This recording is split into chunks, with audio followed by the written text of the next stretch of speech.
decided just not to rake my hair when styling it.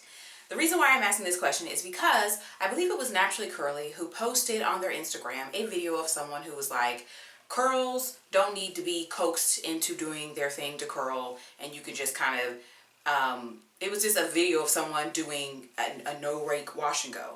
And of course, my family, my girlies, my other fellow Type 4 naturals was in the comments like, yeah, not for our hair, girl. Not around here, partner. Not around here. Let's say, not around here, player.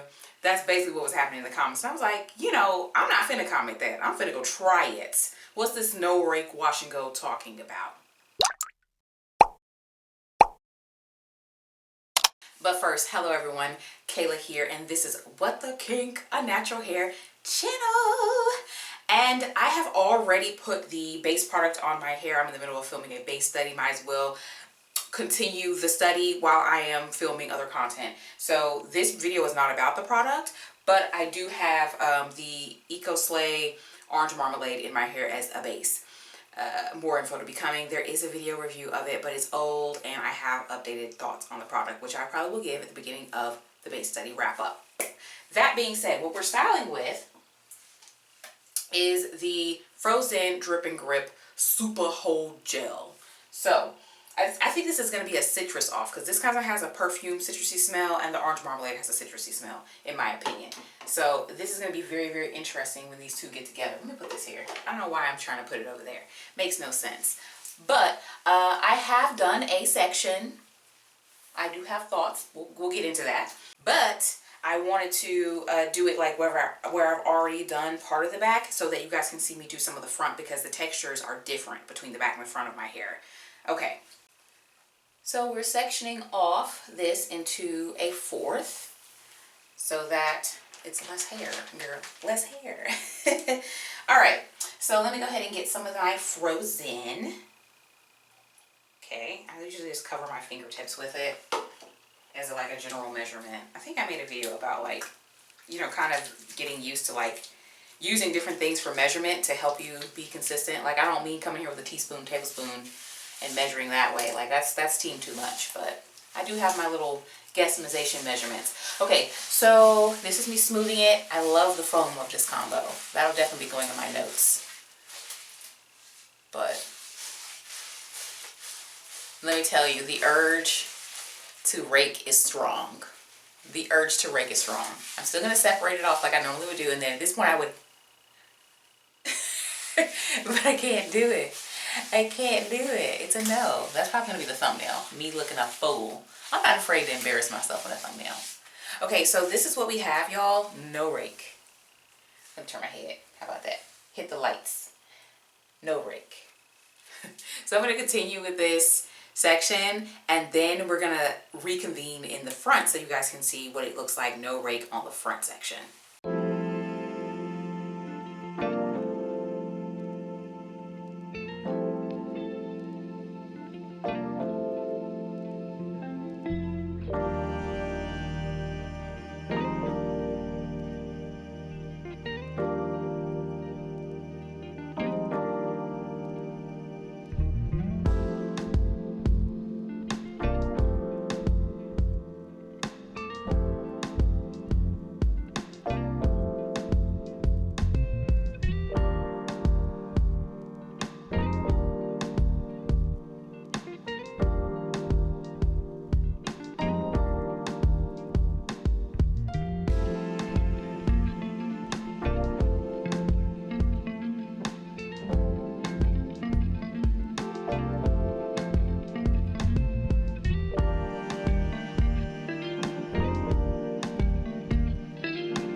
So we made it to the front, and this is, first of all, my hair in the front is less dense, so I don't do the same size sections, and then it kind of interacts with product differently. I feel like it kind of like soaks in the product a little bit better than the back, whereas the back hair I have to work a little bit more. So let's get this going. I'm trying not to lose a drop of product, okay? I won't lose any product.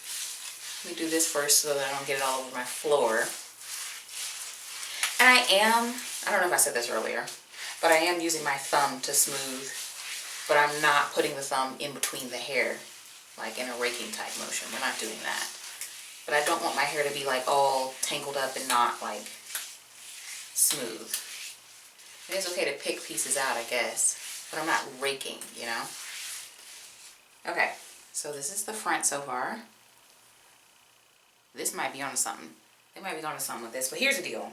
My first thought on this is that I think whether or not you get results with this is going to heavily, heavily, heavily rely on the products that you are using. Like I notice when I style my hair, some combos have my hair separate and open up more and better than others. Like this wouldn't even be a challenge if I was using Kinky Curly. Kinky Curly separates my hair on its own. I feel like I almost want to say it separates everyone's hair, because my husband, the first time he used it, he was still trying to do all this raking and stuff that he was doing. And when his hair dried, it looked overly separated, like to the point where it looked kind of frizzy and not that great. Because Kinky Curly kind of just opens up the hair on its own. And I feel like some products don't do that, and the hair will look like big clumps if you don't go in there and rake. I didn't know what this combo was going to do, because like I said, I am filming this for the base study, and oftentimes a lot of the combos that I do in the base study are combos I've never used before. So I've never done this combo before. I didn't know what it was going to do. I still don't know what it's going to do. It might flake. It might not look good. I didn't know if it was going to have enough slip, or if it was going to separate my hair, which I feel like it kind of is doing. I didn't know what it was going to do. The front of my hair, we're going to get some excess product and just kind of do this. But this is what the front section looks like.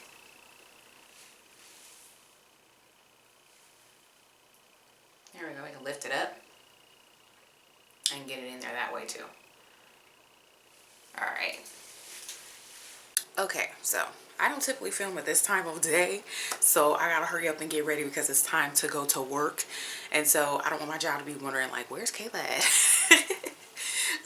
So anyways, if you're new here, I work from home, and yeah, people I think people be scheduling messages and stuff, and like, so work starts like at this time. I just realized now that this was inside of my scarf, so I forgot to pull this off when I tied the scarf around it. I just use this to direct my hair. Girl, this is already going crazy. Anyways, I'm sure I'm gonna have to work with this a bit, so I wanted to go ahead and get my hair out before work. Okay, so the back seems to be moving and grooving just fine, but the front, big pieces. So I'm just gonna pull it down so you can see. I might have had a little too much product there.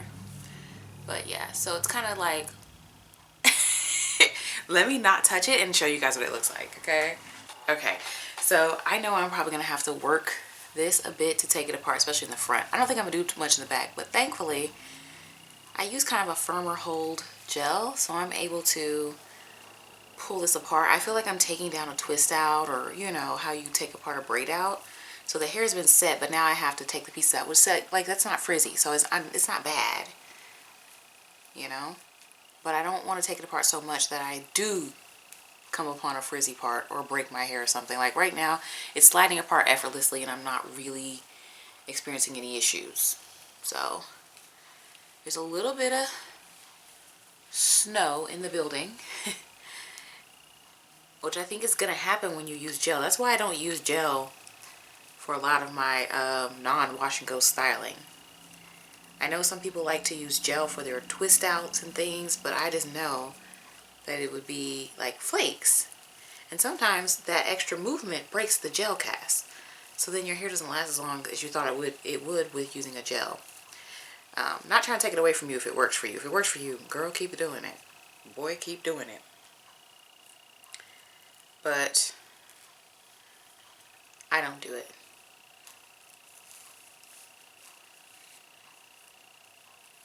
Okay, just a couple more. I'm not going to sit here and do all of it.